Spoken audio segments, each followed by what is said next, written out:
Everyone, how are you? I hope so that आपकी पढ़ाई बहुत अच्छी चल रही होगी, आप अपने डाउट्स भी क्लियर कर रहे होंगे, क्योंकि विदाउट डाउट्स क्लियर करें तो बिना बच्चों आपकी पढ़ाई अच्छी हो भी नहीं सकती है। तो आपको डाउट्स भी क्लियर रखने हैं और एनसीईआरटी को पूरा पूरा चप्पा चप्पा छान मारना है। बायोलॉजी का, केमिस्ट्री का और फिजिक्स में भी आप कर सकते हैं। बायोलॉजी में काफी ज्यादा इंपॉर्टेंट हो जाता है चैप्टर के साथ में एनसीईआरटी सॉल्यूशंस को भी करना। हमें एनसीईआरटी सॉल्यूशंस को भी करना है। एनसीईआरटी सॉल्यूशंस के लिए हम आपके लिए वीडियोस अपलोड कर रहे हैं, तो प्लीज इन वीडियोस को देखिए और ये बहुत हेल्पफुल आपको रहने वाली है। इसी के साथ में आज की वीडियो की शुरुआत करते हैं और आज की वीडियो हमारा चैप्टर है sexual reproduction in flowering plant. इसके सारे के सारे एनसीईआरटी के जो बैक एक्सरसाइज के क्वेश्चंस हैं उनको सॉल्व करने वाले हैं और उनके बारे में आपको बता दूंगी क्या क्या कैसे कैसे होता है, राइट, उनका सोल्यूशन बता दूंगी।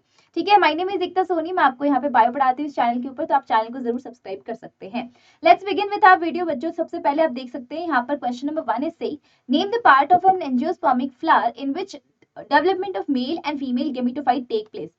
देखो यार, सबसे पहले मेल गेमेटोफाइट जो होता है ना, वो तो क्या होता है अपना पोलन ग्रेन, ठीक है, और साथ में जो फीमेल गेमेटोफाइट होता है वो अपना होता है क्या, एम्ब्रियो सैक। ठीक है, दोनों का डेवलपमेंट कहाँ होता है, पोलन ग्रेन्स जो होते हैं वो एंथर में बनते हैं और एम्ब्रियो सैक कहाँ बनता है, आपका ओव्यूल के अंदर बनता है। क्वेश्चन खत्म बच्चों, है ना। पोलन ग्रेन का डेवलपमेंट एंथर में होगा, एम्ब्रियो सैक का ओव्यूल के अंदर होगा। क्वेश्चन खत्म। आगे वाला नेक्स्ट क्वेश्चन चलते हैं। Differentiate between microsporogenesis and megasporogenesis, which type of the cell division occurs during these events, name the structure formed at the end of these two events. देखो यार, माइक्रोस्पोरोजेनेसिस का मतलब होता है आपको माइक्रोस्पोर बनाना है, मेगास्पोरोजेनेसिस का मतलब आपको मेगास्पोर बनाना होता है। तो माइक्रोस्पोरोजेनेसिस किस में होता है, माइक्रोस्पोर मदर सेल के अंदर। मैं यहाँ पर एमएमसी लिख सकती हूँ, ये होती है डिप्लॉइड। तो क्या लिख सकते हैं, माइक्रोस्पोर मदर सेल। तो माइक्रोस्पोर मदर सेल जो होती है वो 2n होती है और इसके अंदर क्या होगा, डिवीजन होगा। अब 2n सेल के अंदर आपको पता है डिवीजन होकर क्या बनेगा, मियोसिस होगा। मियोसिस होकर क्या बनेंगे, ऑब्वियस बात है हैप्लॉइड सेल्स बनेंगी। और आपको पता है कि जो माइक्रोस्पोर्स होते हैं ना, वही आगे जाके पॉलन ग्रेन्स बना रहे हैं। तो हम पॉलन ग्रेन से हमारा गैमीट बन रहा होता है, तो गैमीट फॉर्मेशन के अंदर तो हमें मियोसिस करवाना पड़ता है। ठीक है, तो यहाँ पर मियोसिस होता है, लेकिन जो मेगास्पोरोजेनेसिस होता है उसके अंदर क्या होता है, उसमें भी एक ऐसी ही सेल होती है मेगास्पोर मदर सेल, या फिर हम उसको बोल सकते हैं एमएमसी। ये भी क्या होती है, 2n ही होती है, डिप्लॉइड ही होती है ना। इसके अंदर डिवीजन होता है। इसका जो डिवीजन होता है माइक्रोस्पोरोजेनेसिस, माइक्रोस्पोर मदर सेल्स जब होता है, ये किस में होता है, ये पॉलन सैक के अंदर होता है। आपने देखा होगा, आपने जब पूरा डायग्राम इसका पढ़ा होगा, तो वहां पे जो पॉलन सैक होती है जिसमें पॉलन्स भरे होते हैं, पॉलन सैक जो होती है ना बच्चों, उसके अंदर माइक्रोस्पोर मदर सेल्स होती हैं और उन मदर सेल में ही डिवीजन आगे जाके हो रहा होता है। और ये जो होता है मेगास्पोरोजेनेसिस कहाँ होता है, ओव्यूल के अंदर होता है। ठीक है, ये आपको कर लेना है सबसे पहले। और ये दोनों ही डिप्लॉइड सेल्स होती हैं। और इसके अंदर हम बात करें तो बच्चों, पॉलन ग्रेन जो होते हैं माइक्रोस्पोरोजेनेसिस के बाद में बनता क्या है, माइक्रोस्पोरोजेनेसिस के बाद में बनते हैं पॉलन ग्रेन्स।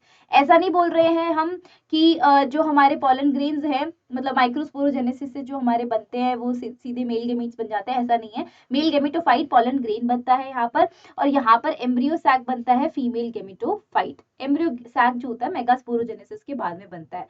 ठीक है, और इनके अंदर क्या होता है ना बच्चों, माइक्रोस्पोर मदर सेल के अंदर आपको पता है कि जो नॉर्मल अपन मियोसिस की बात करते हैं, तो नॉर्मल मियोसिस में एक सेल जो होती है वो डिवीजन करके कितनी बनाती है, 4 सेल बनाती है। चारों सेल्स जो होती है हैप्लॉइड होती है और ये क्या कहलाता है, अपना मियोसिस कहलाता है, राइट। तो ये मियोसिस हो जाता है जिसमें चारों सेल्स आपकी हैप्लॉइड हो जाती हैं, 4 सेल्स बनती हैं। तो यहाँ पे चारों के जो चारों पॉलन ग्रेन्स बनते हैं, 4 पॉलन ग्रेन्स आर एक्टिव, है ना। ये एक्टिव होते हैं, ये फंक्शनल होते हैं। तो हम बोल सकते हैं ये क्या होते हैं, फंक्शनल ही होते हैं। लेकिन यहाँ पर भी क्या होता है बेटा, मेगास्पोर मदर सेल भी डिवाइड करके 4 ही मेगास्पोर्स बना रही होती है और चारों की चारों मेगास्पोर्स फंक्शनल नहीं होते, इनमें से 3 डीजनरेट हो जाते हैं और एक ही बचता है। तो यहाँ पर जो होता है हम बोल सकते हैं ओनली 1 मेगास्पोर, 4 मेगास्पोर बनेंगे, only 1 megaspore will be functional. ठीक है, हम यहाँ पर ये बोल सकते हैं। इसी के साथ में हम बोल सकते हैं कि यहाँ पर कौन सा डिवीजन होता है। तो आपको देखो नेक्स्ट जो क्वेश्चन पूछा गया है वो पूछा गया है, which type of the cell division occurs during these events. तो आप बोल सकते हैं कि इनके अंदर जो होता है बच्चों, मियोसिस होता है। मियोसिस होगा, मेगास्पोरोजेनेसिस भी मियोसिस के जरिए होता है, जो आपका मेगास्पोरोजेनेसिस होता है, माइक्रोस्पोरोजेनेसिस होता है, सब कुछ मियोसिस के जरिए ही होता है। मियोसिस है रिडक्शनल डिवीजन, रिडक्शनल डिवीजन होने की वजह से ही ये जो 2n होता है ना, ये आगे जाके स्पोर बना रहा है, तो वो स्पोर हैप्लॉइड होता है, ठीक है। इसको माइक्रोस्पोर भी हो सकता है और मेगास्पोर भी हो सकता है। तो अगर आपसे कोई पूछे माइक्रोस्पोरोजेनेसिस में क्या बनता है, मेल गेमीट बनता है, नहीं, माइक्रोस्पोरोजेनेसिस के अंदर मेल गेमीटोफाइट होता है, मेल गेमीटोफाइट मतलब पॉलन ग्रेन बनता है। मेगास्पोरोजेनेसिस से फीमेल गेमेटोफाइट मतलब एम्ब्रियो सैक बनता है। तो ये आप लिख सकते हैं यहाँ पर। Next question is arrange the following terms in the correct developmental sequence. तो देखिए सबसे पहले अपन बात करते हैं पॉलन ग्रेन्स की। तो यहाँ पर क्या दिया हुआ है, देखो जरा सा। पॉलन ग्रेन सबसे पहले दिया, फिर स्पोरोजिनस टिश्यू है, फिर माइक्रोस्पोर टेट्राड है, पॉलन मदर सेल होती है और मेल गेमीट होते हैं। सबसे लास्ट पे आपके मेल गेमीट्स बनते हैं, फिर उसके पहले आपके पॉलन ग्रेन्स बनते हैं। और पॉलन ग्रेन्स आते कहाँ से होते हैं, ये आते हैं बच्चों पॉलन, ये कहाँ से आते हैं, पॉलन ग्रेन्स जो होते हैं ना वो आपके कहाँ से आते हैं, आपके जो माइक्रोस्पोरोजेनेसिस होता है, माइक्रोस्पोरोजेनेसिस के अंदर माइक्रोस्पोर्स बन रहे होते हैं, उनका टेट्राड बनता है, मतलब 4 माइक्रोस्पोर्स बन रहे होते हैं। और स्पोरोजिनस टिश्यू जो होता है ये सबसे पहले आएगा, क्योंकि स्पोरोजिनस टिश्यू ही होता है जिसको हम आगे जाके पॉलन सैक बुलाने लगते हैं। स्पोरोजिनस टिश्यू के अंदर ही ये मदर सेल प्रेजेंट होती है, इस मदर सेल के अंदर ही डिवीजन होता है। तो अपन बोल सकते हैं कि स्पोरोजिनस टिश्यू होगा सबसे पहले। तो हम बोल सकते हैं, अगर मैं इसको नाम दे दूं 1 2 3 है ना, 4 5 है ना, अगर हम इसको इसको ऐसे बोले तो सबसे पहले हम 2 लिखेंगे स्पोरोजिनस टिश्यू। एंड उसके बाद में स्पोरोजिनस टिश्यू के अंदर जो होता है बच्चों मदर सेल होती है, उस मदर सेल में डिवीजन होगा, रिडक्शनल डिवीजन, जिससे 4 माइक्रोस्पोर्स बन जाएंगे। माइक्रोस्पोर बन जाने के बाद में बच्चों ये पॉलन ग्रेन बन जाते हैं, और पॉलन ग्रेन में फिर डिवीजन होता है, तो लास्ट में आपके मेल गमीट्स बन जाते हैं। तो कुछ इस तरीके से आपका पूरा का पूरा सिस्टम हो जाता है। तो मैंने आपको इस फ्लो में बता दिया है, ठीक है। उसके बाद में बात करते हैं बच्चों with a need labelled diagram describe the part of the typical angiospermic ovule. तो देखो ओव्यूल का अगर आपको डायग्राम बनाना है, तो देखो सबसे पहले जो आपकी एनसीईआरटी में गिवन है वो आपका दूसरा आपका ओव्यूल होता है, जो बिल्कुल स्ट्रेट ओव्यूल है। और जनरली जो ओव्यूल होता है वो एनाट्रोपस ओव्यूल होता है, आपको पता है कि वो घुमा 180 डिग्री पे घुमा हुआ ओव्यूल होता है। तो अगर हम यहाँ पे बनाए कि ओव्यूल जो होता है ना वो एक फ्यूनिकल के जरिए जो है ना वो मतलब ओवेरी की दीवार से या ओवेरी के बेस से चिपका रहता है, that base is called the placenta. इस प्लेसेंटा से जो है ये क्या होता है, इस ओव्यूल ओवेरी से चिपका रहता है ना। ओव्यूल ओवेरी के अंदर ही तो होता है, तो ओव्यूल ओवेरी से नीचे बेस से कैसे चिपका होगा, प्लेसेंटा के जरिए। फिर ये होता है एक डंडा जिसको हम फ्यूनिकल कहते हैं, और ये फ्यूनिकल जो होता है वो ऐसे घूम जाता है ऐसे, ठीक है। इसको हमने मतलब 180 डिग्री पे मैंने घुमा के आपको बताया, या आप 180 डिग्री पे बनाओ आपकी मर्जी है, आप स्ट्रेट बनाओ आपकी मर्जी है, कोई वो प्रॉब्लम नहीं है। तो इसके अंदर क्या हो जाता है बच्चों, इस तरीके से ये शायद इतना अच्छा नहीं बना है, बट यहाँ पर आप कर सकते हैं, आपके एनसीईआरटी के अंदर भी गिवन है, अपन पूरा फुल्ली वैसे ही बना लेते हैं जो एनसीईआरटी के अंदर गिवन है, ठीक है। तो यहाँ पर जो होता है वो आपका ओव्यूल होता है कुछ इस तरीके से। हाँ जी,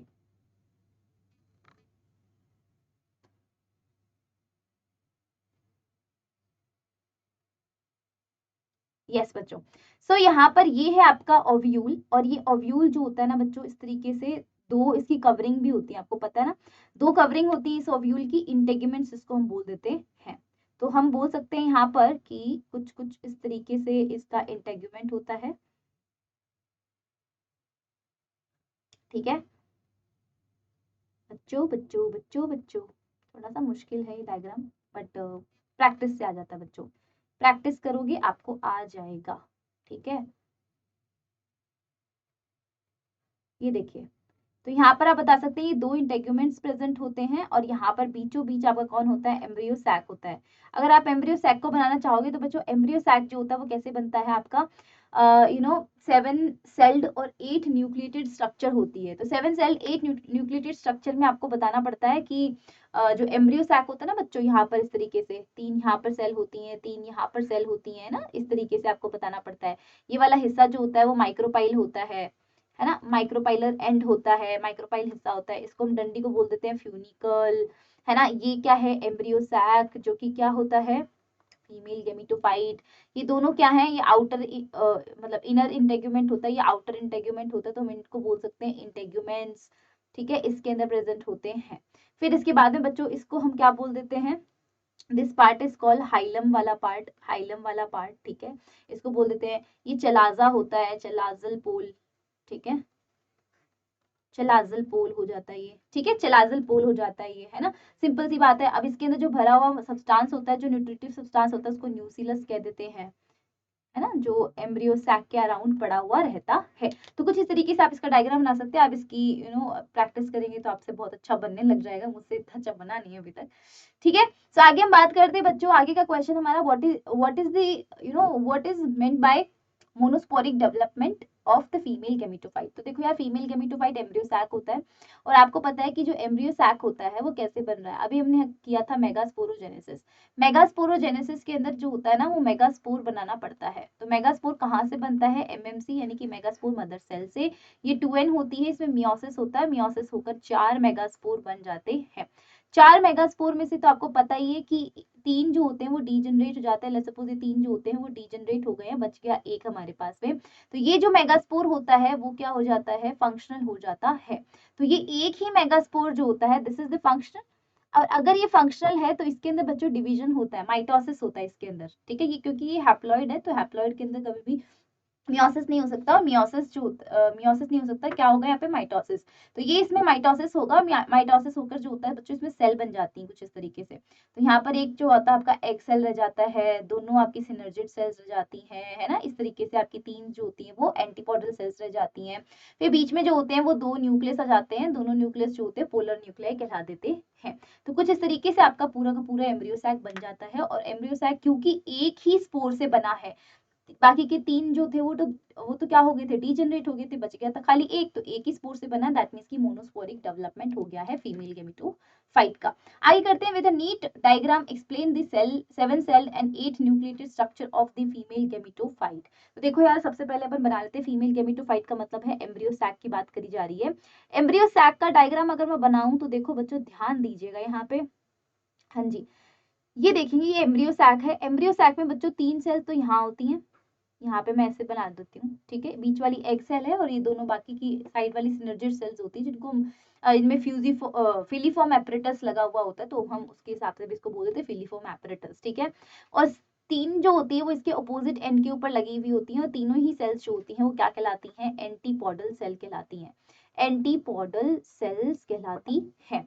और साथ ही में बच्चों, अगर हम बात करें इसकी, तो हमने बोला कि ये क्या है, एग सेल, जो हमारा क्या होता है, गैमीट होता है, फीमेल गैमीट। क्योंकि आपको पता है कि गेमिटोफाइट वो होते हैं जो गैमीट प्रोड्यूस करते हैं, तो female gametophyte female gamete produce करेगा। Female gametophyte is embryo sac, तो एम्ब्रियो सैक के अंदर एग सेल यानी कि फीमेल गैमीट प्रोड्यूस होता है। ये बाकी की जो साइड वाली जो सेल्स होती है, इनको हम बोल देते हैं क्या, सिनर्जिड सेल्स, सिनर्जिड सेल्स बोल देते हैं, या फिर हम बोल देते हैं बच्चों इनमें फिलीफॉर्म एपरेटस भी बोल देते हैं, ठीक है। फिलीफॉर्म एपरेटस भी बोल देते हैं। फिलीफॉर्म एपरेटस इसलिए बोल देते हैं क्योंकि बच्चों यहाँ पर जो होता है ना, ये पॉलन ग्रेन, मतलब पॉलन ग्रेन जब आता है, पॉलन ग्रेन जब पॉलिनेशन करके आता है, तो पॉलन ट्यूब जब इसके अंदर घुसती है ना, तो उसको एक मार्गदर्शन देता है, मतलब रास्ता दिखाता है कि हाँ चलो जाओ यहाँ पर। तो इस वजह से जो है ये अपने राइट पाथवे पे जा सकता है ना, मेल गैमीट जो आएगा उस पॉलन ट्यूब के अंदर। फिर बीचों बीच यहाँ पर 2 न्यूक्लियाई प्रेजेंट होते हैं, तो हम बोल सकते हैं कि ये क्या है, पोलर न्यूक्लियाई। और ये 2 न्यूक्लियाई होते हैं, लेकिन बाद में जब, मतलब न्यूक्लियर डिवीजन के बाद में जब सेल डिवीजन होने लगता है, तो ये जो होता है ना बच्चों, एक सेल बन जाती है पूरी की पूरी, ठीक है। इसलिए इसको बोला जाता है 7 सेल है इसके अंदर। 7 सेल कैसे, 1 2 3 4 5 6, 3 ऊपर 3 नीचे, 6 तो ये हो गई, और ये एक सेल होती है। सेलुलर डिवीजन, साइटोप्लाज्मिक डिवीजन होने के बाद में ये 2 न्यूक्लियाई एक ही सेल के अंदर होते हैं, ठीक है। 7 तो सेल हो गई इसमें, लेकिन 8 न्यूक्लिएटेड है, क्योंकि टोटल न्यूक्लियस तो 8 ही है ना। 3 यहाँ पर है न्यूक्लियस, 3 यहाँ पर है न्यूक्लियस, और ये जो बीच वाली सेल होती है, दिस इज कॉल्ड, क्या बोलते हैं हम इसको, ये सेंट्रल सेल होती है, इसको हम क्या बोल देते हैं, सेंट्रल सेल। और सेंट्रल सेल जो होती है ना, इसके अंदर क्या होते हैं, 2 न्यूक्लियाई होते हैं, इसलिए हम इसको बोल देते हैं 8 न्यूक्लिएटेड, ठीक है। तो ये वाला आपका डायग्राम हो सकता है, आप बना सकते हैं बच्चों आपके, है ना। तो अब आपको ये पता होना चाहिए कि बच्चों, ये जो होता है ना, चलाजल एंड होता है, ये चलाजा की साइड होता है, और ये जो होता है आपका पता है कौन सी वाली साइड होगा, आपसे पूछ लिया जाता है कि एक्सेल जो है वो कौन सी वाली साइड पे है, तो आपको बोलना कि माइक्रोबाइल वाले एंड पे है, तो ये माइक्रोबाइल वाला एंड होता है, और ये ऑपोजिट वाला जो होता है वो चलाजल एंड के ऊपर होता है। आगे बात करते हैं, what are the chasmogamous flower and can cross pollination occur in the cleistogamous flower. तो यार देखो, चेस्मोगेमस फ्लावर जो होते हैं और क्लिस्टोगेमस फ्लावर जो होते हैं, सबसे पहले डिफरेंस क्या होता है इनके अंदर। चेस्मोगेमस फ्लावर जो होते हैं वो ओपन होते हैं, जिनके अंदर, ओपन का मतलब ये है कि इनके रिप्रोडक्टिव पार्ट्स यानी कि स्टेमन्स और पिस्टल जो होते हैं वो एक मतलब एक्सपोज्ड होते हैं एनवायरनमेंट में। जबकि आपके क्लिस्ट्रोगेमस फ्लावर जो होते हैं वो एक्सपोज्ड नहीं होते हैं, वो मतलब क्लोज्ड होते हैं, क्लोज्ड बंद, क्लिस्ट की तरह, मुट्ठी की तरह बंद रहते हैं वो फ्लावर, तो उनको क्लिस्ट्रोगेमस बोल देते हैं। तो सबसे पहले देखते हैं हमारे चेस्मोगेमस क्या है, जो ओपन फ्लावर्स होते हैं जिनके रिप्रोडक्टिव पार्ट जो होते हैं वो एक्सपोज्ड होते हैं। लेकिन क्रॉस पॉलिनेशन कब होता है बच्चों? क्रॉस पॉलिनेशन होता है कि लेट्स सपोज ये एक फूल है और ये दूसरा फूल है, दोनों ही अलग अलग प्लांट के ऊपर लगे हुए हैं। तो एक फूल का यहाँ से, लेट्स सपोज कि यहाँ से जो होता है वो आपका पॉलन ग्रेन उड़ता है, या फिर पॉलन ग्रेन किसी भी मीडियम से होते हुए वो जाता है इस दूसरे फूल की स्टिग्मा तक, तो ये हो जाता है क्रॉस पॉलिनेशन। क्रॉस पॉलिनेशन का मतलब हुआ कि हमने दो अलग अलग फ्लावर लिए हैं, वो भी अलग अलग प्लांट से, तो इस वजह से जो है क्रॉस पॉलिनेशन हो रहा है। लेकिन आप सोचो क्लिस्टोगेमस फ्लावर, क्लिस्टोगेमस फ्लावर वो होते हैं जो बंद हैं। अब बंद हैं तो सिंपल सी बात है, उनका रिप्रोडक्टिव पार्ट जो एक्सपोज नहीं है, एक्सपोज नहीं तो मतलब वो एक ही मुट्ठी में बंद है, वो एकदम कली की तरह बंद है, तो उसमें से तो ऑब्वियस सी बात है कि पॉलन ग्रेन जो है वो उड़ के या फिर किसी भी मीडियम के थ्रू दूसरे फ्लावर पे तो नहीं जा सकते हैं, तो वो पॉलन ग्रेन वहीं पर रहेंगे, तो इसलिए क्रॉस पॉलिनेशन हो नहीं सकता है वहां पर। ठीक है, तो क्रॉस पॉलिनेशन हमेशा किस में होता है? चेस्मोगेमस फ्लावर के अंदर होता है। चेस्मोगेमस फ्लावर जो होते हैं इनमें क्योंकि रिप्रोडक्टिव पार्ट एक्सपोज्ड होते हैं, तो फटाफट ये उड़कर, ये जैसे भी पानी में तैर के, वाटर जो भी मीडियम का यूज कर रहे हैं इंसेक्ट से, कैसे भी करके पॉलिनेशन कर लेगा। This is called the cross pollination. But cleistogamous में ऐसा पॉसिबल नहीं है, क्योंकि क्लिस्टोगेमस बंद होते हैं, एक्सपोज्ड ही नहीं है उसके अंदर रिप्रोडक्टिव पार्ट, तो ऑब्वियस सी बात है नहीं हो पाएगा। Next question is mention the two strategies evolved to prevent the self pollination in the flower. देखो यार, self pollination in the flower, self pollination को प्रिवेंट करने के लिए हम क्या कर सकते हैं ना, कि अगर मान लो एक फ्लावर है ना, मतलब एक फ्लावर है, वो क्या है, आपका बाइसेक्सुअल फ्लावर है। बाइसेक्सुअल का मतलब है आपका मेल और फीमेल एक ही फ्लावर के अंदर प्रेजेंट है, तो मेल पार्ट भी यहाँ है और फीमेल पार्ट भी जो होता है लेट्स सपोज कि यहाँ पर प्रेजेंट होता है। अब इस एक ही फ्लावर के अंदर होगा तो बहुत ज्यादा हाई चांसेस है इसके पॉलन ग्रेन जो है वो उड़ के इसकी स्टिग्मा के ऊपर आए, क्योंकि देखो अपने घर में ही जब स्टिग्मा बैठी है तो हम बाहर ढूंढने क्यों जाए? सिंपल सी बात है, सेल्फ पॉलिनेशन करेंगे खुद का, वो फ्लावर अपना खुद का ही पॉलिनेशन कर लेगा। लेकिन इस पॉलिनेशन को रोकना है हमें, क्योंकि जब सेल्फ पॉलिनेशन होता है खुद का एक ही फ्लावर के अंदर ही हो जाता है, तो यार एक ही फ्लावर के जीन जो है वो मतलब इस आपके जो पॉलन ग्रेन है इसमें भी सेम जीन है, आपका जो स्टिग्मा है इसमें भी सेम ही जीन है, तो जीन में तो कोई डिफरेंस नहीं आया, दैट मीन्स हम बोल सकते हैं कि जीन में डिफरेंस नहीं आया, तो सिंपल सी बात है कि यहाँ पे कोई वैरायटी नहीं डेवलप होगी। और प्रकृति का नियम है, प्रकृति का रूल है कि वेरिएशन जहाँ होते हैं वही इवोल्यूशन होता है, तो वेरिएशन हमें चाहिए होगा। इसीलिए हम क्या करते हैं, सेल्फ पॉलिनेशन को रोकते हैं। सेल्फ पॉलिनेशन अगर रुकेगा तभी वेरिएशन आएगा, इवोल्यूशन होगा, तभी आपका चीजें सही होंगी। तो यहाँ पर हम क्या करते हैं, सेल्फ पॉलिनेशन को रोकने के लिए क्या कर सकते हैं बच्चों, जब मेल और फीमेल दोनों एक साथ मैच्योर होते हैं ना, तब क्या होता है, बहुत हाई चांसेस हो जाते हैं कि मेल का जो मेल गैमेटोफाइट है, पॉलन ग्रेन है, वो इस फीमेल की स्टिग्मा पर आ जाए। लेकिन मान लो कि मैं ऐसा कर दूं, कोई ऐसी टेक्निक लगा दूं कि ये मेल पार्ट तो एक्टिव हो गया, मेल पार्ट तो पहले से ही थोड़ा सा मैच्योर हो गया है, लेकिन फीमेल पार्ट अभी भी मैच्योर नहीं हुआ है। जब तक फीमेल पार्ट मैच्योर नहीं हो जाता तब तक पॉलिनेशन पॉसिबल भी नहीं है। तो सेल्फ पॉलिनेशन तभी हो सकता है जब दोनों मेल और फीमेल रिप्रोडक्टिव ऑर्गन्स एक ही टाइम पर मैच्योर हो रहे हो। तो मैं इस चीज को रोक सकती हूँ बच्चों, उस चीज को हम बोल देते हैं डाइकोगेमी। डाइकोगेमी का मतलब होता है मैंने क्या कर दिया, मेल और फीमेल रिप्रोडक्टिव ऑर्गन को एक ही टाइम पर क्या करने से बचा लिया, मेच्योर होने से बचा लिया, तो दोनों एक ही टाइम पर मेच्योर नहीं होंगे। ठीक है, तो इनका डिफरेंट डिफरेंट टाइम के ऊपर ही इनकी मेच्योरिटी आएगी, डिफरेंट डिफरेंट टाइम के ऊपर ही जो है मेल और रिप्रोडक्टिव ऑर्गन्स मेच्योर होंगे, ये डाइकोगेमी हो जाती है। दूसरा हम कर सकते हैं बच्चों self incompatibility. Self incompatibility, self incompatibility का मतलब क्या होता है यार, देखो ये जेनेटिकली कंट्रोल मैकेनिज्म होती है, ये एक ऐसी मैकेनिज्म है जिसके अंदर जो फ्लावर होता है वो खुद ही के पॉलन ग्रेन को खुद ही की स्टिग्मा पे आने से रोकता है।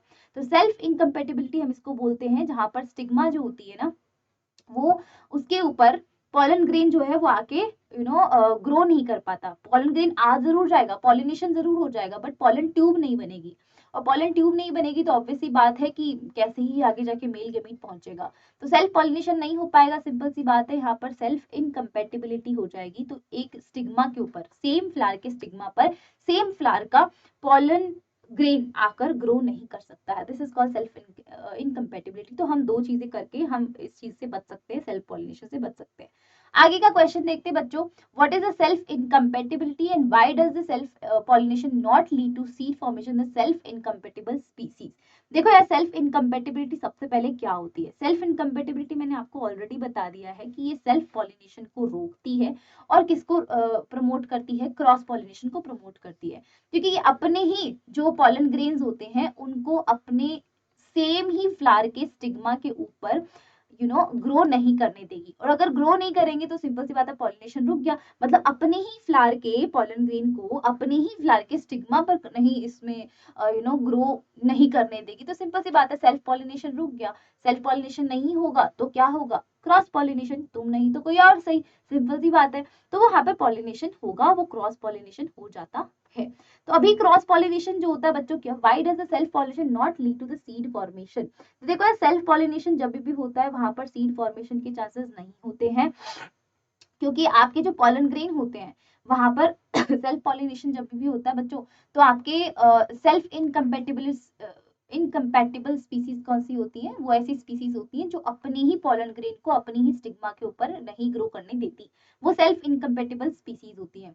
लेकिन अगर अपन बात करें कि ये सेल्फ इनकम्पैटिबल डिसीज मतलब स्पीसीज जो होती हैं वो सेल्फ पॉलिनेशन के जरिए सीड फॉर्मेशन क्यों नहीं करने देती, क्योंकि यार देखो, जब ग्रो ही नहीं कर रहा है पॉलन ग्रेन स्टिग्मा के ऊपर तो आगे जाके फर्टिलाइजेशन कहीं कर लेगा, तो फर्टिलाइजेशन नहीं होता है यहाँ पर। सेल्फ इनकम्पेटिबल स्पीसीज के अंदर जब सेल्फ पॉलिनेशन की बात आती है तो वहां पर फर्टिलाइजेशन नहीं होगा, क्योंकि वो ग्रो ही नहीं कर रहा है, तो that pollen grain is unable to fertilize that ovule, and अगर वो ओव्यूल फर्टिलाइज नहीं हो रहा है तो ऑब्वियस सी बात है एम्ब्रियो नहीं बनेगा और सीड भी नहीं बनेगा।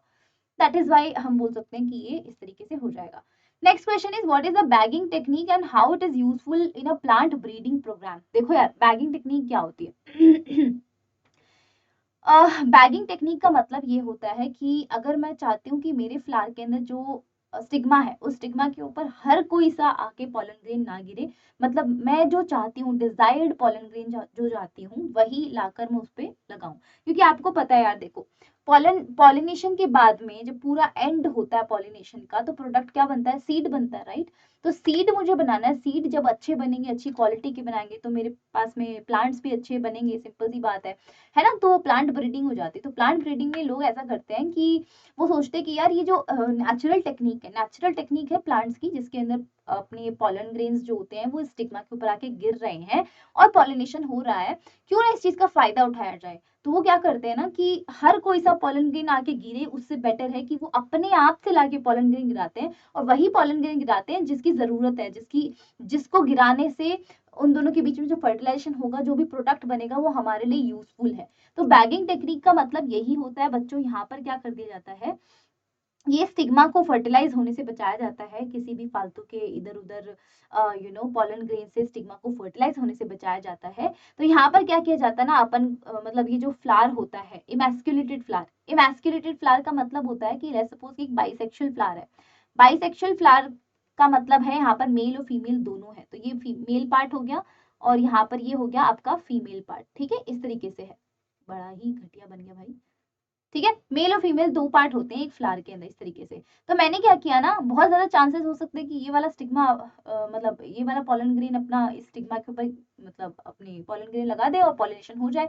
तो मैं क्या करूंगी ना, इस यहाँ से जब प्लांट एकदम छोटा सा होता है, बड स्टेज में होता है ना, बड वाले स्टेज में होता है, एकदम से कली वाले स्टेज में होता है, तभी जाके मैं इस स्टेमन को काट दूंगी, एंथर को हटा दूंगी, पूरे एंथर को ही हटा दूंगी ताकि पॉलन ग्रेन का सिस्टम ही खत्म। उस एंथर को हटाने के बाद में जैसे मैं उस एंथर को हटा देती हूँ ना बच्चों, उसको बोल देते हैं इमैस्कुलेशन। क्या बोल देते हैं, इमैस्कुलेशन। आगे क्वेश्चन आएगा इमैस्कुलेशन किसको कहते हैं। तो इमैस्कुलेशन होता है जब बाइसेक्सुअल फ्लावर में से स्टेमन या एंथर को काट के फेंक दिया जाता है, that is called the emasculation. अब इमैस्कुलेशन कर दिया तो ये फीमेल पार्ट खाली अकेला रह गया यहाँ पर, है ना। तो यहाँ पर क्या है, फीमेल पार्ट अकेला है।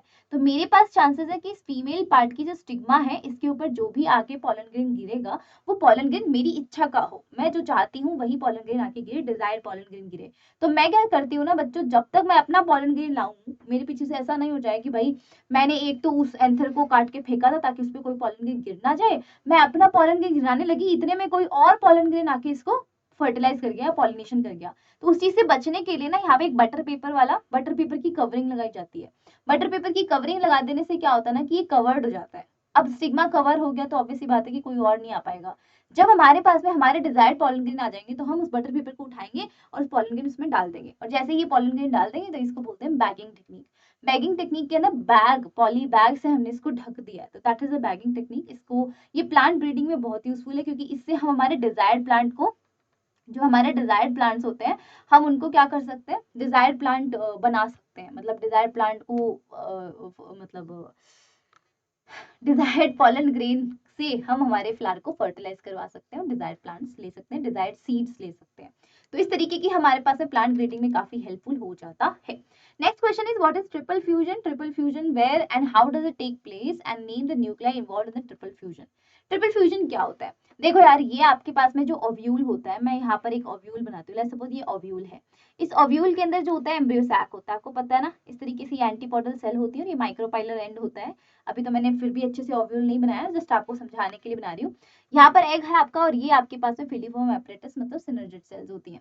यहाँ पर आपका जो होता है ना, ये जैसे देखो यहाँ पर ये पूरी की पूरी लेट्स सपोज पिस्टिल है ना, इसी के अंदर ही यहाँ पर ओव्यूल है, इस ओव्यूल के अंदर ये एम्ब्रियो सैक होता है। तो इस कार्पल और पिस्टिल के ऊपर जो प्रेजेंट आपको यहाँ पर ये स्टिग्मा दिखाई दे रही है, स्टिग्मा के ऊपर आया पॉलन ग्रेन।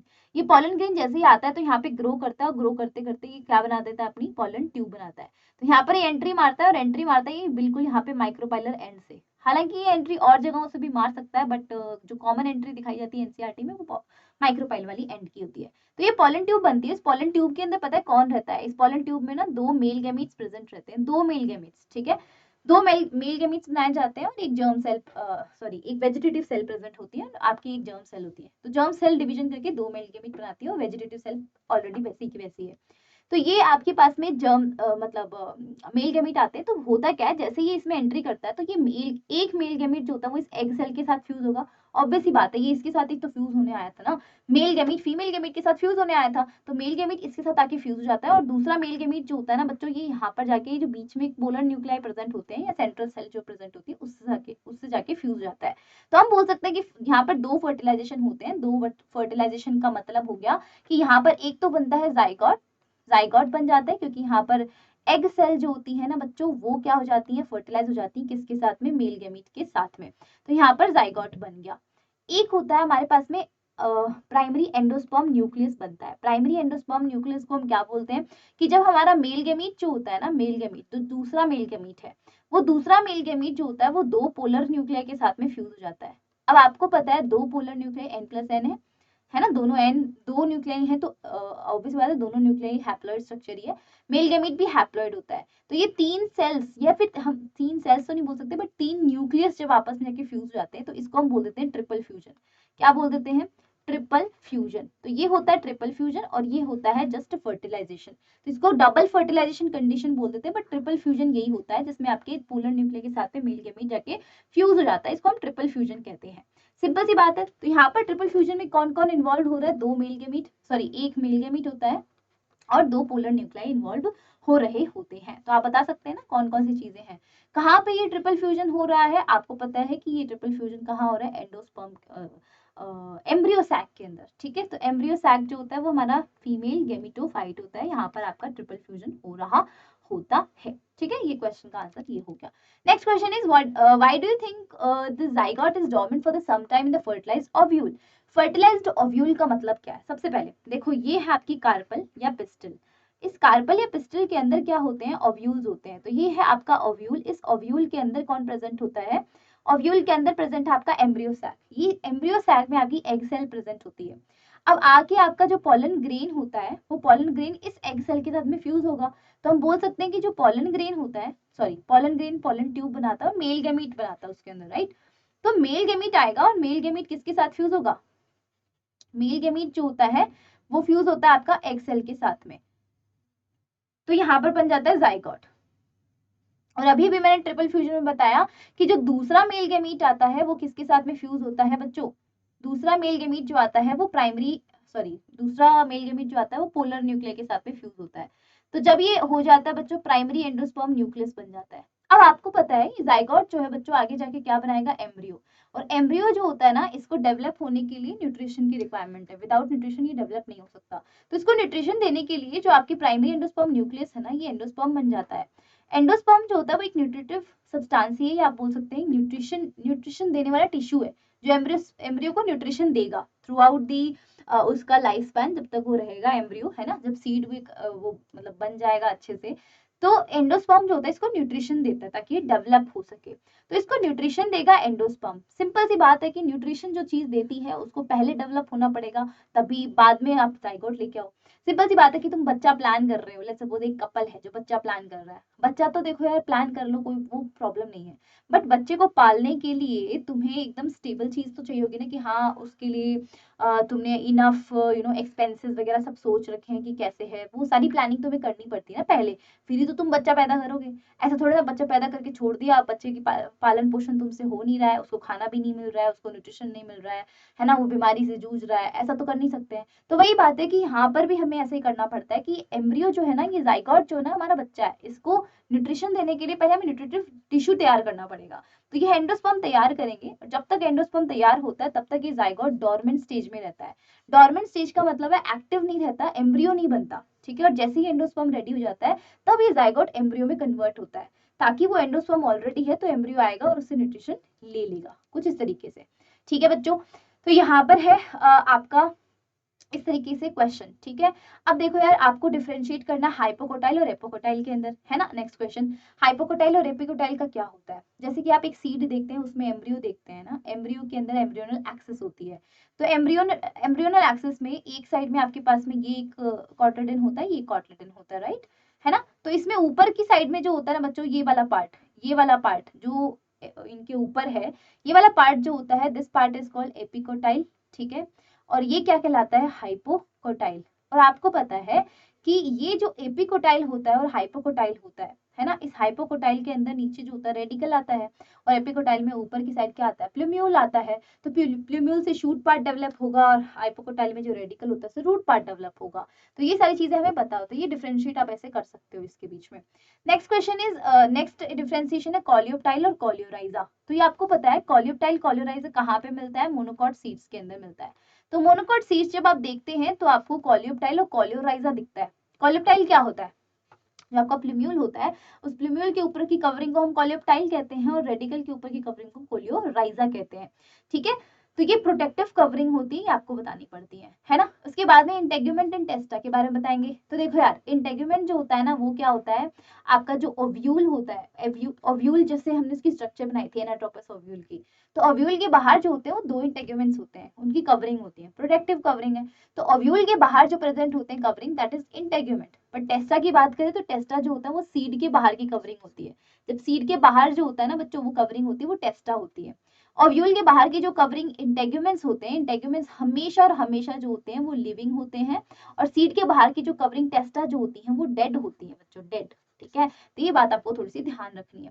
साथ में पेरिस्पर्म और पेरिकार्प की बात करें तो देखो आपके पास है पेरिस्पर्म और पेरिकार्प की, हम अगर हम बात करें तो पेरिस्पर्म क्या होता है हमारे पास में, सीड का पार्ट होता है, और पेरिकार्प क्या होता है, फ्रूट की वॉल होती है, फ्रूट की वॉल होती है। एंड पेरिस्पर्म क्या होता है, सीड का पार्ट होता है, ठीक है। पेरिस्पर्म सीड में होता है, पेरिस्पर्म सीड में होगा तो ये कैसा होगा, ड्राई होगा। और पेरिकार्प जो होती है फ्रूट की वॉल होती है, तो फ्रूट की वॉल ड्राई भी हो सकती है ना, और साथ ही साथ में आपके पास में फ्लैशी भी हो सकती है, डिपेंड करता है कि किस तरीके का फ्रूट है, उस पर डिपेंड कर सकता है। तो ये हमारा पेरिस्पर्म जो होता है, आपको पता है कि पेरिस्पर्म सब जगह पे नहीं होता है, सारे सीड्स में नहीं है, कुछ सीड्स में ही प्रेजेंट होता है, वेरी फ्यू सीड्स। आप मुझे कमेंट करके बताइए पेरिस्पर्म कहाँ मिलता है।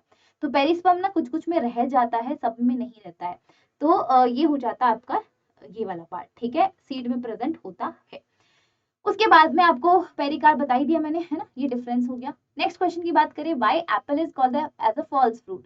तो एप्पल को हम फॉल्स फ्रूट क्यों कहते हैं, या देखो हमारे पास 2 टाइप के फ्रूट्स आते हैं, true fruit and false fruit. False fruit वो होते हैं जो कि किससे डेवलप होते हैं, ट्रू फ्रूट्स वो होते हैं जो ओवरी से डेवलप होते हैं। तो अगर कंप्लीट ओवरी फ्रूट बनाती हो तो वो ट्रू फ्रूट कहलाते हैं। लेकिन अगर वहीं पर अगर हम फॉल्स फ्रूट की बात करें तो ओवरी तो साथ साथ में प्रेजेंट होगी, लेकिन ओवरी के साथ में अगर फ्लावर का कोई और पार्ट भी इंक्लूडेड है फ्रूट बनाने में, that is called the false fruit. मतलब जैसे यहाँ पर जी हम बात करते हैं थैलेमस की, तो थैलेमस के जो होता है वो भी इंक्लूडेड होता है ओवरी के साथ में। आपको पता है कि जो थैलेमस होता है, दिस इज द पार्ट, है ना, फ्लावर का पार्ट होता है। इस थैलेमस के ऊपर, है ना। इस थैलेमस या रिसेप्टिकल के ऊपर आपके जो मेल और फीमेल यानी कि जितनी भी फ्लावर के होल्स होते हैं और ऑर्गन्स होते हैं वो सब यहीं पे होते हैं। तो ये फीमेल रिप्रोडक्टिव पार्ट भी इस थैलेमस के ऊपर होता है। यहाँ पर स्टेमन भी इस थैलेमस के ऊपर है। ये पिस्टल सॉरी आपके पेटल्स भी हैं, आपके सेपल्स भी होते हैं इस थैलेमस के ऊपर ही होते हैं। तो जनरली ये ओवरी जो होती है ना, this ovary includes in the taking it is taking part two make a fruit. But कभी कभी इस ओवरी के साथ में थैलेमस जो होता है ना, ये भी कहता है मैं भी बनाऊंगा फ्रूट, तो इसको बोल देते हैं फॉल्स फ्रूट। और ये फॉल्स फ्रूट जो होता है ना, वो आपको आपको यहाँ पर देखने को मिलेगा, है ना, एप्पल के अंदर। तो एप्पल जो होता है वो फॉल्स फ्रूट हो जाता है आपके पास में, स्ट्रॉबेरी भी फॉल्स फ्रूट हो जाता है आपके पास में। एंड आपके एनसीईआरटी में आपके एग्जाम्पल भी दे रखे हैं, है ना। फ्लावर का कौन सा पार्ट है जो इन्वॉल्व होता है, तो मैंने आपको बता दिया ओवरी और थैलेमस इन्वॉल्व होता है। Next question is what do you mean by emasculation and when and why does a plant breeder employ this technique? तो emasculation मैंने ऑलरेडी बता दिया कि emasculation का मतलब होता है अगर मैं बाइसेक्सुअल फ्लावर, देखिए इमेस्कुलेशन हमेशा बाइसेक्सुअल फ्लावर में हो सकता है। बाइसेक्सुअल फ्लावर वो होता है जिसके अंदर मैं इस तरीके से एक तो मतलब स्टेमन कर दूं और एक मेरे पास जो होता है ये कार्पल कर दूं। तो ये कार्पल और ये स्टेमन जो होता है ये एक ही फ्लावर के अंदर प्रेजेंट होते हैं।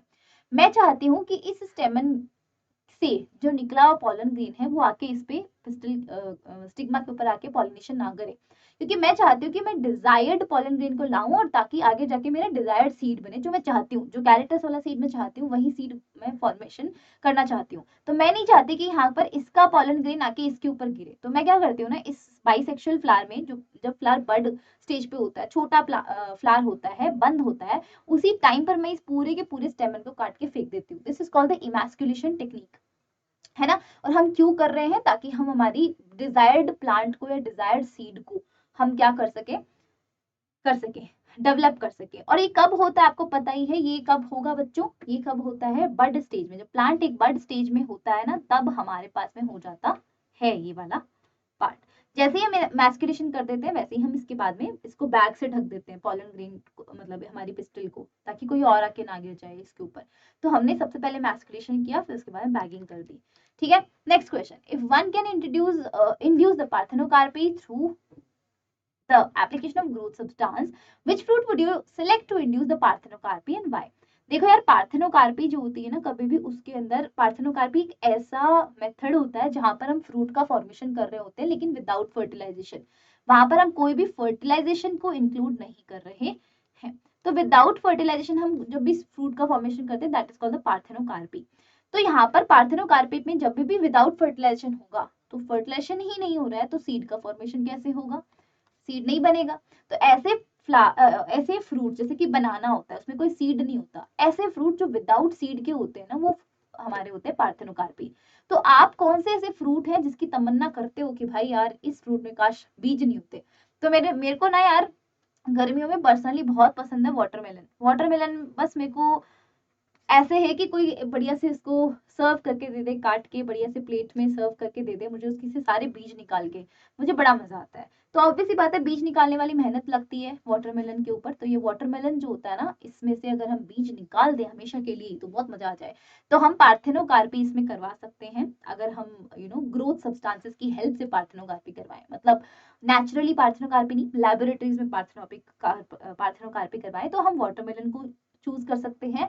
हम मस्क मेलन को भी कर सकते हैं, उसमें भी बीज होते हैं यार। मस्क मेलन और वाटरमेलन, हम दो चीजों को यूज करके हम इनके अंदर से बीज हटा सकते हैं।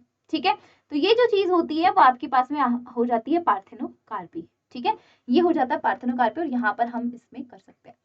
Explain the role of tapetum in the formation of pollen grain wall. देखो यार, टेपिटम जो होता है ना, वो क्या है? टेपिटम सबसे अंदर वाली लेयर होती है, आपको पता है ना। जब हम माइक्रोस्पोरेंजियम देखते हैं, माइक्रोस्पोरेंजियम के अंदर 4 लेयर्स प्रेजेंट होती हैं, एपिडर्मिस, एंडोथीसियम, मिडिल लेयर और टेपिटम। टेपिटम सबसे अंदर वाली लेयर होती है, न्यूट्रिटिव होती है, न्यूट्रिशन दे सकती है ये, है ना। तो जो बन रहे पॉलन ग्रेन्स हैं, डेवलपिंग पॉलन ग्रेन्स होते हैं, उनको न्यूट्रिशन देने का काम ही टेपिटम कर रही होती है। ये मल्टी न्यूक्लिएटेड होती है, ये भी आप बता सकते हो, है ना। ये मल्टी न्यूक्लिएटेड होती है और न्यूट्रिशन दे सकती है। तो हम ये भी बता सकते हैं कि न्यूट्रिशन देती है किसको? डेवलपिंग जो पॉलन ग्रेन होते हैं उसको न्यूट्रिशन दे रही होती है। Explain the role of tapetum in formation of pollen grain wall. Pollen grain wall के अंदर क्या इसका रोल है? तो देखो यार, पॉलन ग्रेन कभी देखा होगा तो उसके अंदर एक तो होती है अंदर वाली लेयर और एक होती है बच्चों ये ऐसे बाहर वाली लेयर। बाहर वाली लेयर जो होती है कुछ डिजाइनदार होती है, इसको एक्साइन बोल देते हैं। और अंदर वाली लेयर जो होती है थोड़ी सॉफ्ट होती है, उसको इंटाइन बोल देते हैं। तो ये बाहर वाली जो एक्साइन बन रही है ना, एक्साइन, ये किसकी हेल्प से बनती है? ये टेपिटम की ही हेल्प से बनती है। तो एक्साइन जो होता है ना बच्चों, ये टेपिटम की ही हेल्प से बन रही होती है पॉलन ग्रेन के अंदर।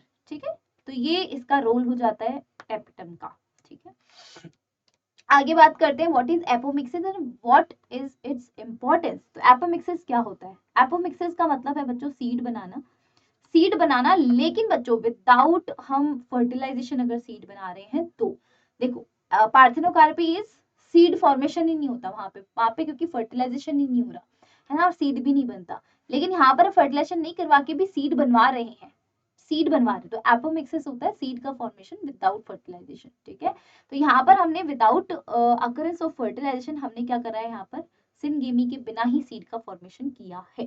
तो हमारे पास में जब भी बच्चों हम हाइब्रिड सीड्स बनाते हैं, हाइब्रिड सीड्स का मतलब है कि हमारी हम जो क्वालिटी चाहते हैं वो वाले सीड्स अगर हम बनाते हैं तो हम क्या कर सकते हैं, एपोमिक्सिस यहाँ पर करवा सकते हैं। अगर हम जनरली हाइब्रिड सीड्स बनाते हैं, एकदम नेचुरल प्रोसेस के थ्रू अगर हाइब्रिड सीड्स बनाते हैं ना बच्चों, तो यहाँ पर क्या होता है, जो डिजायर्ड कैरेक्टर्स होते हैं वो लूज हो जाते हैं। लेकिन जब हम एपोमिक्सिस के जरिए अगर ये काम करवाते हैं तो डिजायर्ड कैरेक्टर्स लूज नहीं होते। क्यों? क्योंकि एपोमिक्सिस जो होता है ना बच्चों, ये काइंड ऑफ एसेक्सुअल रिप्रोडक्शन होता है, और एसेक्सुअल रिप्रोडक्शन में एज इट इज कॉपी बनती है हर चीज की, है ना। तो वहां पर हम अगर मान लो ये बीज है, इस बीज के अंदर जो भी डिजायर्ड कैरेक्टर है, अगर मैं इसमें इसका बिल्कुल कॉपी बनवा दूं, बिल्कुल कॉपी बनवा दो, तो वो जो बीज बनेगा उसमें भी तो सेम ही कैरेक्टर आएंगे। क्या कैरेक्टर का लॉस होगा? यहाँ पर नहीं होगा। तो कोई लॉस नहीं है, इसलिए यहाँ पर क्या होता है ना बच्चों, कोई कैरेक्टर लॉस नहीं है, इसलिए हम क्या बोल सकते हैं कि apomixis is a very good process, जहाँ पर हमारे पास में जो डिजायर्ड कैरेक्टर होते हैं उनका लॉस नहीं होता। अगर हम नेचुरल प्रोसेस के जरिए हाइब्रिड सीड्स बनाएंगे, डिजायर्ड वाले सीड्स बनाएंगे, तो ऑब्वियस बात है कि जो हमारे कैरेक्टर्स आए हैं उनका लॉस हो जाएगा। इसलिए बहुत इंपॉर्टेंट हो जाता है सीड का फॉर्मेशन विदाउट फर्टिलाइजेशन। हम फर्टिलाइजेशन या विदाउट सिनगेमी हम करवाएंगे ही नहीं यहाँ पर सिनगेमी, और इससे हम बनाएंगे ताकि हम उन चीजों को स्टोर करके रख सकें। तो या that is it for today's video बच्चों। ये था आपका NCERT solution sexual reproduction flowering plant. बहुत शॉर्ट एंड स्वीट वे में मैंने आपको रिवाइज करवाया है और पूरा का पूरा चैप्टर हमने किया है। ठीक है, अगर आपके स्कूल एग्जाम्स भी हैं, बोर्ड एग्जाम्स भी हैं, उसमें भी हेल्प करेगा। बोर्ड एग्जाम्स में कभी भी आप एनसीईआरटी के बैक साइड के क्वेश्चन को नहीं छोड़ सकते हैं, very important they are. And इसी टाइप की वीडियोस के लिए आप सब्सक्राइब कर सकते हैं इस यूट्यूब चैनल को फॉर मोर सच वीडियोस। ठीक है, तो लाइक करना, वीडियो को पसंद आई हो तो शेयर भी करना एंड सब्सक्राइब भी करना चैनल को। मिलते हैं नेक्स्ट वीडियो में, बाय।